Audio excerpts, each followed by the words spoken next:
Guys, German B2 exam centre നമ്മുടെ വയനാട്ടിൽ. B2 മാത്രമല്ല, C2 ലെവൽ എക്സാമാണ്. വെറുതെ പറയുന്നതല്ല, സീരിയസ് ആയിട്ട് പറയുന്നതാണ്.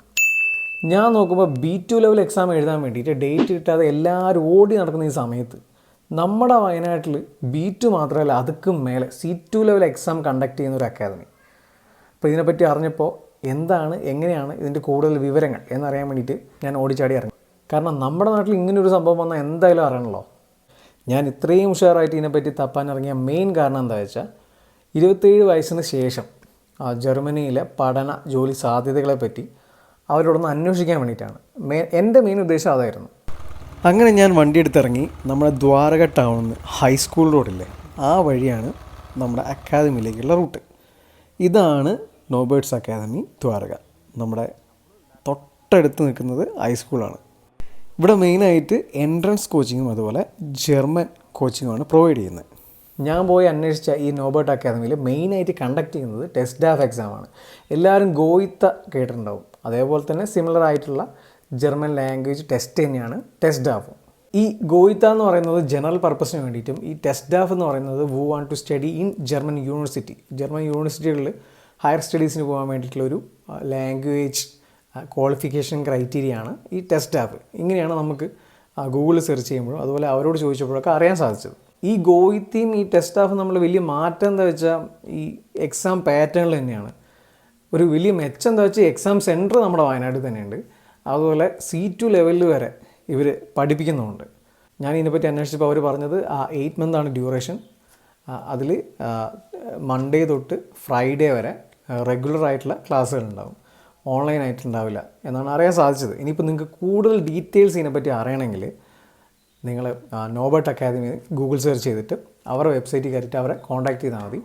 അവർ എല്ലാ ഡീറ്റെയിൽസും അടിപൊളിയായിട്ട് പറഞ്ഞുതരും. ഇനി ഞാൻ അവിടെ പോയതിൻ്റെ മെയിൻ ഉദ്ദേശം എന്ന് പറയുന്നത്, നേരത്തെ പറഞ്ഞ പോലെ ഒരു 27 ശേഷമുള്ള ജർമ്മനിയിലെ തൊഴിൽ സാധ്യതകൾ അതുപോലെ പഠന സാധ്യതകൾ ഇതിനെപ്പറ്റിയൊക്കെ അറിയാൻ വേണ്ടിയിട്ടാണ്. നമ്മളൊരു ഏജൻസീനെ കോൺടാക്ട് ചെയ്യുമ്പോൾ ഒരു 27 ഇപ്പോൾ നമ്മൾ കൂടുതലായിട്ട് നമ്മൾ കേൾക്കുന്ന സാധനമാണല്ലോ ഹോസ്പിറ്റൽ കോഴ്സുകൾ. അത് ഇപ്പോൾ എല്ലാ ഏജൻസികളും അത് ചെയ്യുന്നുണ്ട്. പക്ഷേ നമ്മളത് എൻ്റെ ഫ്രണ്ട്സിന് വേണ്ടിയിട്ടാണെങ്കിലും ഒക്കെ കോൺടാക്ട് ചെയ്യുമ്പോൾ അവർ പറയുന്നത് 27 വയസ്സിന് ശേഷം അവരെടുക്കുന്നില്ല, റിസ്ക്കാണ്, വലിയ വിസ റിജക്ഷൻ വരുന്നുണ്ടെന്നാണ്. എന്നാൽ നമ്മൾ ജർമ്മനിയുടെ ഒഫീഷ്യൽ സൈറ്റ്, അതായത് മേക്ക് ഇറ്റ് ഇൻ ജർമ്മനി, അതിൽ സെർച്ച് ചെയ്യുമ്പോൾ 30 മേലെയൊക്കെ നമുക്കൊരു പഠന സാധ്യതയും ജോലി സാധ്യതയൊക്കെ അവിടെ കാണുന്നുണ്ട്. അത് മാത്രമല്ല, ഹോസ്പിറ്റൽ കോഴ്സ് എന്ന് പറഞ്ഞിട്ട് നമ്മളിപ്പോൾ എല്ലാവരും കേൾക്കുന്നത് നേഴ്സിംഗ് മാത്രമാണ്. ഇത് മാത്രമല്ല, ഒരുപാട് കോഴ്സുകളുണ്ട്. ശരിക്കും പറഞ്ഞാൽ ഇതൊരു വൊക്കേഷണൽ കോഴ്സാണ്, അതായത് തൊഴിലധിഷ്ഠിത കോഴ്സുകൾ. ഇത് പഠിക്കുന്നതിൻ്റെ ഒപ്പം തന്നെ നമുക്ക് സ്റ്റൈഫൻഡും തരുന്നുണ്ട്. അതാണ് ഇതിൻ്റെ ഏറ്റവും വലിയ മെച്ചം. കാരണം അവിടെ ഇതിൽ സ്കിൽഡ് ആയിട്ടുള്ള ലേബേഴ്സിന് അവർക്ക് ആവശ്യമാണ്. അതുകൊണ്ടാണ് അവർ പഠിപ്പിക്കുന്നതും ആ പഠിക്കുന്നതിൻ്റെ കൂടെ തന്നെ നമുക്ക് പേ ചെയ്യുന്നതും. ഈ നഴ്സിംഗ് മാത്രമല്ല, അത് ഹോസ്പിറ്റൽ കോഴ്സുകൾ നോക്കിയപ്പോൾ അതിനകത്ത് ഒരുപാട് കാണാൻ പറ്റുന്നത് വലിയൊരു ലിസ്റ്റ് തന്നെയാണത്.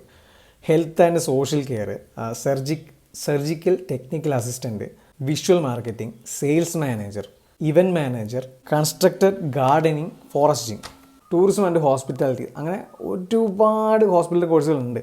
പക്ഷേ നമുക്ക് ഇതിനെപ്പറ്റി ഒന്നും കൂടുതൽ ഡീറ്റെയിൽ ആയിട്ട് അറിയാത്തത്. അതുപോലെ ജെറിയാട്രിക് നഴ്സിംഗ്, അതായത് അവിടുത്തെ വയസ്സായവരെ നോക്കുന്ന പരിപാടി.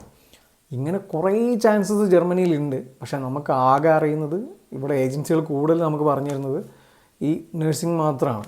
എന്തായാലും അവിടെ പോയി ഇതിൻ്റെ ഡീറ്റെയിൽസൊക്കെ അന്വേഷിച്ചപ്പോൾ കൂടുതൽ കാര്യങ്ങളൊക്കെ അറിയാൻ സാധിച്ചു. കാരണം അവിടുത്തെ ഫാക്കൽറ്റീസ് എന്നൊക്കെ പറയുന്നത് ജർമ്മനിയിൽ കുറേ കാലം ഉണ്ടായിരുന്നവരാണ്. അപ്പം ജർമ്മനിയിലെ സിറ്റുവേഷൻസും ജോലി സാധ്യതയും കാര്യങ്ങളൊക്കെ അവർക്ക് നന്നായിട്ട് അറിയാം. അതുകൊണ്ട് തന്നെയാണ് ആ ഒരു ഇൻഫർമേഷൻ ഞങ്ങൾക്ക് കിട്ടിയായിരുന്നു. അതുകൊണ്ട് തന്നെയാണ് ഓടിച്ചാടി അങ്ങോട്ട് തന്നെ പോയത്. എന്തൊക്കെയാണ് അവിടുത്തെ പോസിബിലിറ്റീസ്, ചാൻസസ്, ഏജ് കുറച്ച് കൂടിപ്പോയെന്ന് വെച്ച് പ്രശ്നങ്ങളുണ്ടോയെന്നൊക്കെ അറിയാൻ വേണ്ടിയിട്ട്. അവർ പറഞ്ഞു ഒരുപാട് സാധ്യതകളുള്ളൊരു വലിയ രാജ്യമാണ്. ലാംഗ്വേജ് ഉണ്ടെങ്കിൽ എന്തായാലും ജോലി കിട്ടും. ലാംഗ്വേജ് അടിപൊളിയാണെങ്കിൽ നമുക്ക് എന്തായാലും അവിടെ സെറ്റാവാം. അപ്പോൾ ഒരു ഭയങ്കര പോസിറ്റീവ് വൈബ് എന്നിട്ടാണ് അവർ വിട്ടത്. അപ്പോൾ നിങ്ങൾക്ക് ഇതിനെപ്പറ്റി കൂടുതൽ ഡീറ്റെയിൽസൊക്കെ അറിയണമെന്നുണ്ടെങ്കിൽ അവരെ സൈറ്റിൽ കയറിയിട്ട് നിങ്ങൾക്ക് തന്നെ ഡയറക്റ്റായിട്ട് ചോദിക്കാം.